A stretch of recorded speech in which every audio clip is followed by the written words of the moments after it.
Mangwanani akanaka tinokugamuchirai zvekare kune chimwe chirongwa. Ichi chirongwa chatinokupakurirai masecrets nemaconfessions.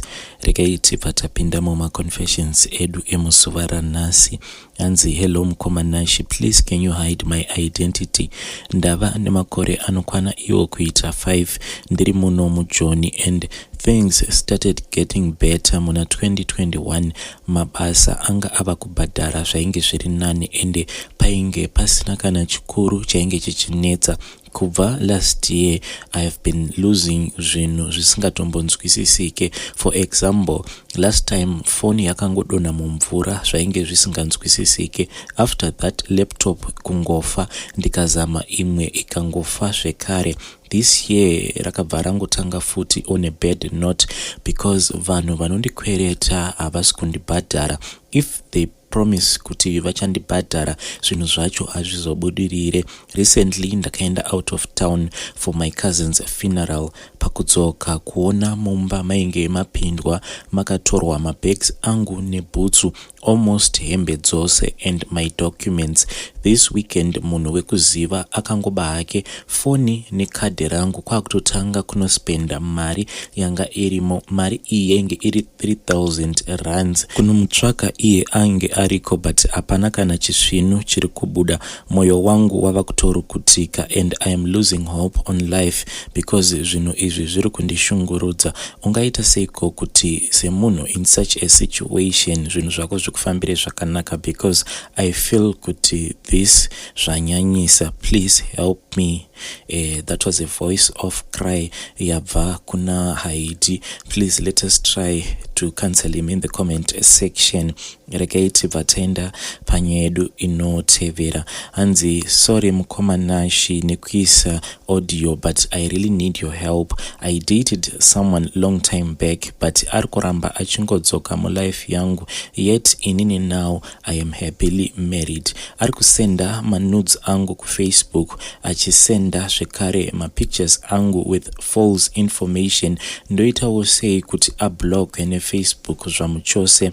Kune vanyarikani variko ku Facebook, ende handisisina kana chimiro. Arikutaura false information about me. Handizivi kuti dambudziko rake nderei neni, because ndakamuramba kare, ende zvinorakidza kuti iye zvakabva zvamurwadza. Please ndoitawo sei? Ndiisireiwo nyaya yangu mugrupu mukomanashi kuti ndoita sei kuti asaramba achiita zvaari kuita kudai. Akazvitanga kare kukanda manudes angu ku Facebook, anenge achishandisa maghost account.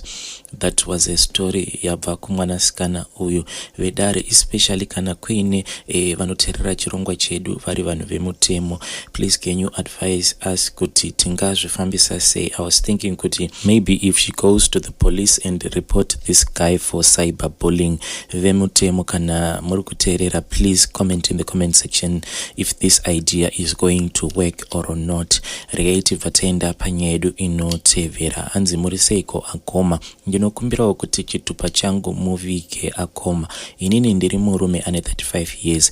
Dambudziko rangu randiunza pano nderinoti ndakawana mukadzi wangu aine mwana wake 1, ndokubva tazobatsirwawo nemwana mukomana. Iyewo anga agara ane mwana wake mukomana, asi chiri kundinetsa hama dzangu ndechekuti mwana uyu ari kunzi ndewangu haana kana kumbofanana neni zvachose. Iye ndiye akatofanana nemwana wake, plus mwana uyu akafanana nemwana wake wekutanga zvisingaite. Tichiwanana aiva akaisa loop. Ndikamubvunza, iye akabva anditi handina kana kumbogara ndaisa loop. Mushure mekunge ndanzwa kubayiwa mukati nguva iya yatinenge tichiita bonde, mukati make mainge muchibaya sekunge mune kamunzwa kanobaya. Ndipo pandakazoona mamessages mumagroups maaiva magroups awa aiva magroups echikadzi. Iye ainge achitaura kuti loop ndiro riri bhoo, harina kana problem. Ndakatoriiswa, so ndakazomubvunza, ndipo paakazobvuma kwava kuti ndaitya kuti unokwanisa kuzondimitisa wobva wandiramba futi sezvandakamboitwa kumashure uku. Ndipo pandakamuti handei kwadoctor unobviswa loop iroro. Takabva taenda kwadoctor, then same month akabva abatira pamuviri after abvisa loop. Manje ndakuita dambudziko rekuti why mwana uyu akafanana nemwana wake wekutanga kuita mabhanzi chaiwo. Baba vemwana handivazivi asi ainditi vanogara just 80 kilometers away from us, so I am suspecting kuti hazvingadarowo here achitamba matambiro asiriwo inini ndichigara naye. Apa ava kundiisa pressure yekuti chindiroora, asi ndiri kumuudza kuti handisi kugutsikana nemwana, iye ari kungoti mwana uyu ndewako. Mari yeroora tanga tatounganidza, asi nyaya yamisa programu yose ndiyo iyi yemwana. Ndingabatsirikanawo sei vehama? Iyi ndiyo nyaya yatakatumirwa nemwanakomana uyu. Please let us help him in the comment section. Regai tibva taenda panyaya yedu inotevera. Hanzi, hello mukomanashi, inini ndakasangana neumwe musikana waiva uri musi wa 23 February last year.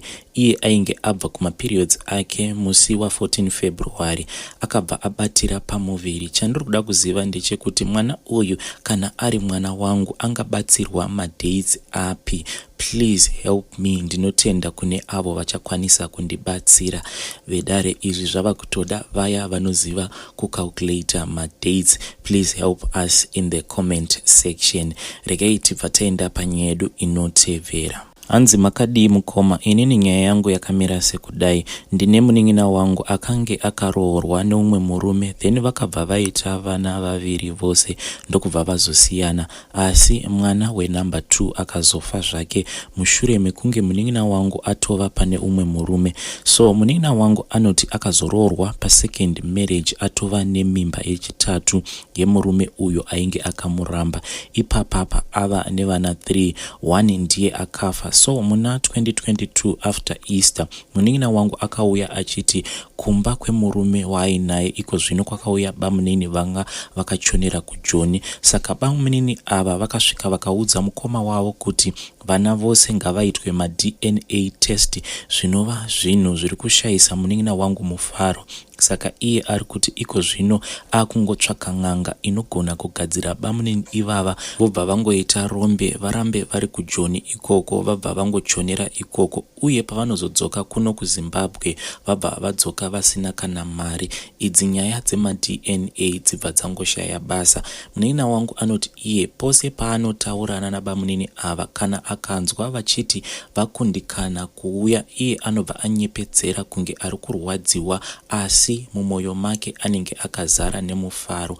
Inini ndashayawo kuti ndingamupawo advice ipi. Please ndibatsireiwo nezano kuti ndingabatsirawo seiko hama yangu. Ndichange ndichitevererawo macomments evamwe vanhu. Ndo yanga iri nyaya yatakatumirwa naHaidi. Vedare, I beg you kuti let us talk about this issue in the comment section. Regai tibva taenda panyaya yedu inotevera. Hanzi, makadii mukomanashi? Can you please post for me as Haidi? Inini ndapinda busy mukoma. About 2 years ago inini nemudzimai wangu takatanga kuchengeta mari, but takazoti mari iyi yava 40,000 rands. Ndikabva ndati kumudzimai wangu handei kumusha tinotenga chiused Honda Fit chedu, then inini ndobva ndatanga kushanda ndichiita zvemushikashika, iwewo uchiita zvesalon, since iye kuno kuJoni aitawo zvekuruka vanhu musoro. Asi takati tayambuka bhodha akabva ati ngatitange taenda kumusha kwedu. Saka takabva tabata mabhazi ekuenda kumusha kwavo. Mabhazi iwawo takangomawana murengi muBet Bridge. Takazoti tasvika kumusha kwavo kuya takagara kwe2 days, then zuva rechi3 rataifanira kuzosimuka tichienda kumba kwedu, iye akabva amuka achiti ainge abirwa mari, ende munhu wacho ainge amubira mari ainge akangosiya 1,000 rands chete.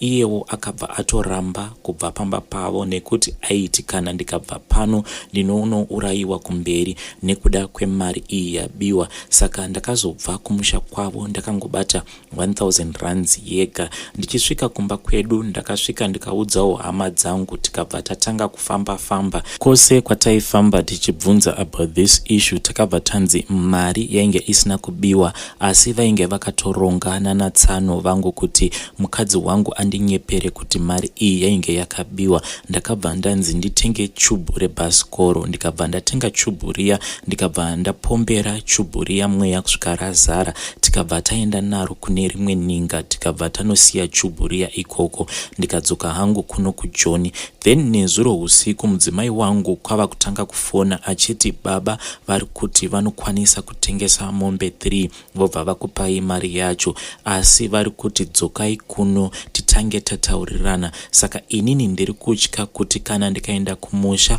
vanhu ava havazondikuvadze here, nenhau yekuti already vakatondirakidza kuti vane upinya. Iyi haisi trap here hama dzangu. Zvakangoma hazvo vedare. Iyo ndio nyaya yatakatumirwa namukoma vedu ava. Regai tibva taenda panyaya yedu inotevera. Hanzi hello mukoma, inini ndinodawo kuti mundiposterewo nyaya yangu kuma confessions. Nyaya yangu it's not about me but it is about munin'ina wangu.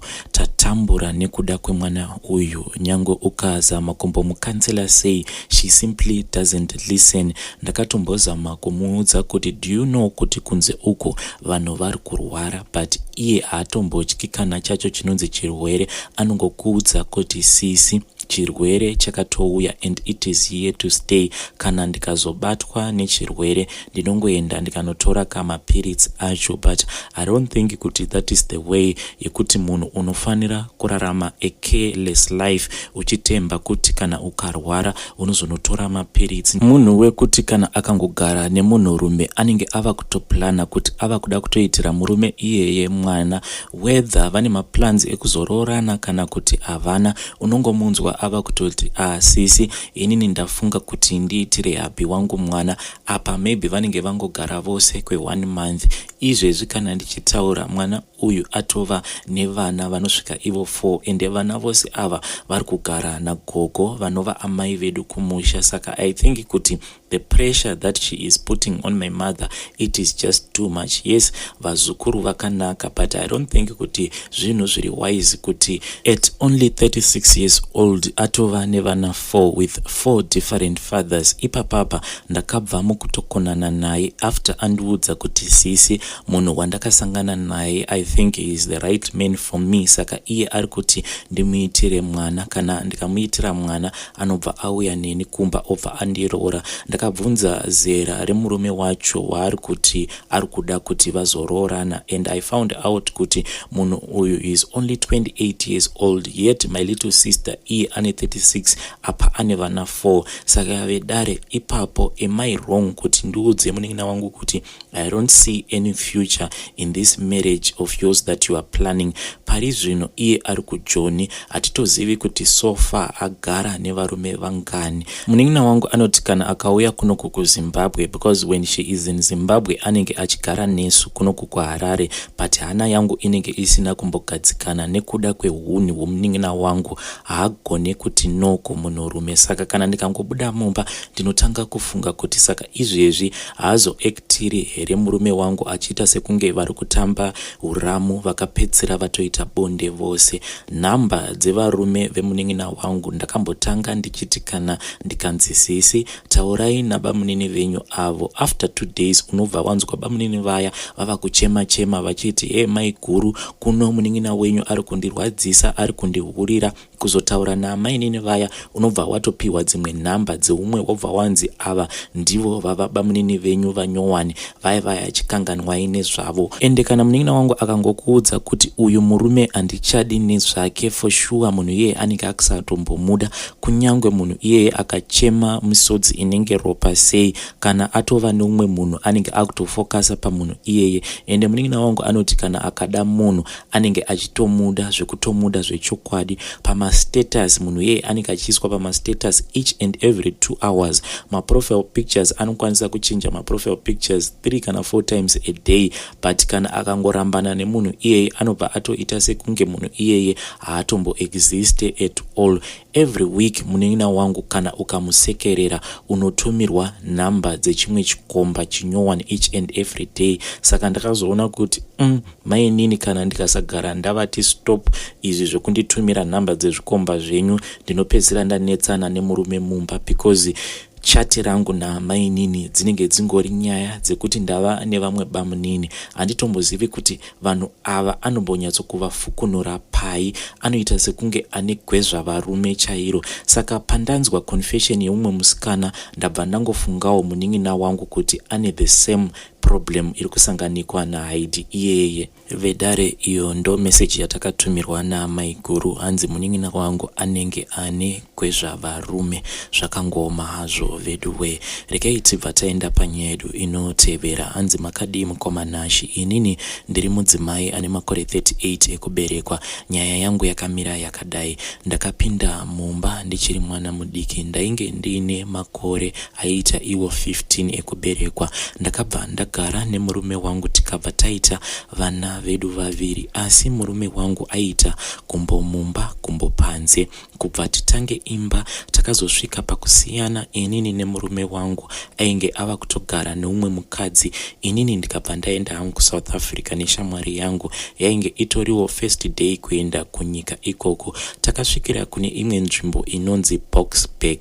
Tainge tichishanda pane imwe car wash. Saka zvakazoitika mukomanashi ndezvekuti shamwari yangu yainge iine umwe mukomana waanga ava kufambidzana naye ainge achishanda pamatrack panonzi paTransnut ekuBiltrans eyellow. Inini ndipo pandakazosanganawo neumwe mukomana aindida, but inini ndainge ndisingamude nekuti ndaingofunga kuti one day ndichazodzokerana nemurume wangu wandainge ndarambana naye nekuti ndaimuda. Saka nerimwe zuva yainge itori nguva yeXmas takanwa kusvika tadhakwa. Iniwo it was my first time yangu kunwa doro, saka ndakadhakwa zvekutadza kana kufamba. Mukomana uya akabva atiperekedza kumba kwataigara akabva atanga kurara neni. Ini ndainzwa kuti pane zvainge zvichiitika asi handaikwanisa kumubvisa nekuti ndainge ndisina kana simba nekuda kwekudhakwa. Takazoti tava muna January takabva taenda hedu kumusha kuZimbabwe ini neshamwari yangu. Inini ndaisaziva kuti ndainge ndatobatira pamuviri pemukomana uya. Amai vangu ndivo vakazotondiudza kuti ndainge ndiine pamuviri. Ndakazombozama kuda kubvisa nhumbu iyi asi amai vangu vakangonditi chengeta mwana wacho. Ndakambozama kuenda ndichida kunotsvaka mukomana uya asi handina kukwanisa kumuwana. Mukomana uyu ainge ari murefu ari mutsvuku. Akandipa nhamba dzake but ndakachengetesa shamwari yangu. Akazosvika pakufa ndisina kuwana nhamba dziya. Chava kundinetsa nawo mukomanashi ndechekuti ndakadzokerana nemurume wangu uya wekutanga, asi iye anoziva kuti mwana uyu haasi mwana wake ende mwana wacho anotomuda zvakafanana nevana vake. But chinondishungurudza ndechekuti hongu anomuda mwana uyu but haasi wake. Ichasvika nguva yekuti mwana wangu anenge ava kuda dzinza rake. Apa nawo ava ne15 years musikana. Ndinokumbirawo rubatsiro mukomanashi nevose vedare. I know kuti akushaye vanondituka but please hama ndibatsireiwo. Ndinoda mwana wangu kuti ange achiziva dzinza rake. Handizivi kuti ndomuwanira kupi dzinza rake but mukomana uyu anobva kuZimbabwe kuHarare. Chandinoziva ndechekuti aigara nasekuru vake pakampani yeTransnet. Matrack acho anonzi Biltrans ndeyeyellow kuEast Rand Mall kudhuze neairport kuBoxburg.